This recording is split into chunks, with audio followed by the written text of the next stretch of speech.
So we're here in Clovis, California, and we are taking a look at a potential tankless water heater install. The garage has the meter sitting right here. It's a 3/4 line, and so that line is sized specifically. I would imagine there's not much gas, if any, in the home, but they do have a dual pack unit sitting up on the roof on the far end of the home, and maybe you can't see it because the sun's coming out, but up over the ridge over there, that's your furnace, your air conditioner, dual pack unit on the roof. And that's a 3/4 gas line. It's a city meter. So you would need a separate line independent of this meter to run the tankless water heater. Additionally, and I believe it is at no charge, PG&E should come out and set you a new meter. This is one of the smallest meters that they make, and when you add another potentially 200,000 BTUs, and BTU is British thermal units. It's just a way of measuring gas. I don't even understand what it means, but the entire home is probably less than 200,000. The unit on the roof usually is 90 to 100,000. Stove with a cooktop is about 65. I highly doubt you have any more than that, really, because there's a 3/4 line here, and that won't run much more. So anyways, it's a real simple fix, no big deal. You know, this coupling comes out, T goes in, and then, you know, hop over into the wall and then hop into the garage and then take it up and over. And I know that you're going to do a pretty extensive remodel in there, so if you'd like the pipe concealed, we can certainly get up in the attic and bring it over to where it needs to go. And the only other option is bring it down the wall, but then of course there's pipe on the wall and it looks pretty ugly.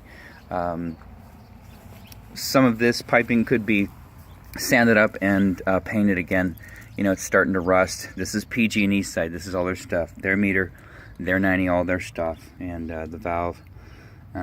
Over here is black iron pipe, and that's why it's corroding. Coming out of the wall is iron, galvanized iron. You can see that's why it's not corroding. That's black pipe. So this can be replaced, no big deal. That fitting belongs to PG&E. I'm sure you could, you know, get one from hardware store or whatever. Anyway, so all that to say, we've looked in this window and I can't see the water heater either sitting across the garage in the corner, and there's a refrigerator over right behind the meter, so I'm assuming that the water heater sits right here in this corner, which is literally, I don't know, 12 feet away. So perfect spot for a tankless. And they said they wanted to get the tankless out of the garage so that they could remodel it. They're going to convert it into a room. So a couple of suggestions. One, honestly, you could bring the gas over, or what I would do, if the water heater is indeed on the back side of this wall, right here. Two options. You can put it right here on the wall, or you can bring it down here and put it on the wall. And then you're real close to the gas. You just put your T on, flexible supply line, you're good. Put a cover on it, like we talked about. If you would like to, you can do a recessed wall box here that tankless water heaters sit in. So lots of options, but we can go over those. So if you relocate the water heater to this location, then you take the hot and the cold water, you bring it overhead and down and pop it out, and that's fine. And if you decide you want it over here, then hot and cold water basically just turns and goes through the wall, and then separate gas line will come up and over. Either way, cost is probably about the same, no big deal. So that's it for out here. I do see one thing here. I'm guessing the water is off to the building for some reason, but you can see right there, there's a 3/4 T coming out of the ground and dropping down. It appears to be, I don't know, a stub out for something, and it's broken, and it looks like a water pipe. So just check the water pipe. I mean, the water, when you turn it on, well, you know, I can check it right here. Nope, water is on. So I have no idea what that pipe is for. And then we got some sewer boxes out here. So I'm not sure what these are for, if they're literal sewer boxes or water boxes or what. They're too hard to get them open, so we won't tell, but anyways, we'll get you a proposal made up, and I know you're concerned about you know, the kids messing around in this area with the piping and whatnot, and You know, it shouldn't be a problem. All new homes, they either it's mounted in the garage or it's mounted on the wall. Some of them, the pipe's just sticking out. Some of them, they put a pipe cover on it, whatever you'd like to do.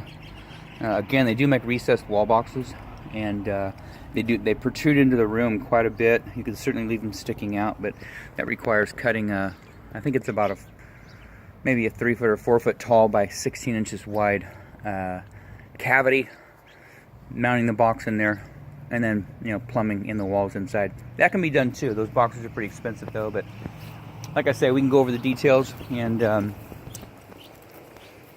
as far as the addition, that's going to be your general. I mean, I know what to do because I did remodels in town for a long time. You know, the first thing obviously in the garage is to get the floor up above this level. Otherwise, you're going to flood the room if you get water. All this flat work and all this flat property, you know, roll right in there. The garage is sloped down probably about 4 to 6 inches, so you would get it back up to the stem wall, and you can't see it, but you can see right here where it drops down. And I'll leave that to you in your general. Or if you have questions, you know, I sent you the contact info one. I'm not sure how busy it is, but not a super hard job. By the time you're done, you want the building to be higher than this concrete. I'm trying to tap and show my foot at the same time. This concrete level. Building should be higher than that with concrete. And anyways, I'll let that go. Nice piece of property here, a little cul-de-sac lot. And let me know what else I can do for you. I'll try and work on that proposal today and get it over to you, and then touch bases with you and see what you'd like to do to proceed. And we've got lots of trades if you don't want a general and you want to do your own trades. Let me know. Give me a holler. I've got carpenters and concrete guys and drywallers. These are guys I work with the last 20 years in town. Know them personally, you know, know their families. So let me know what you'd like to do. And outside of that, this inspection is done.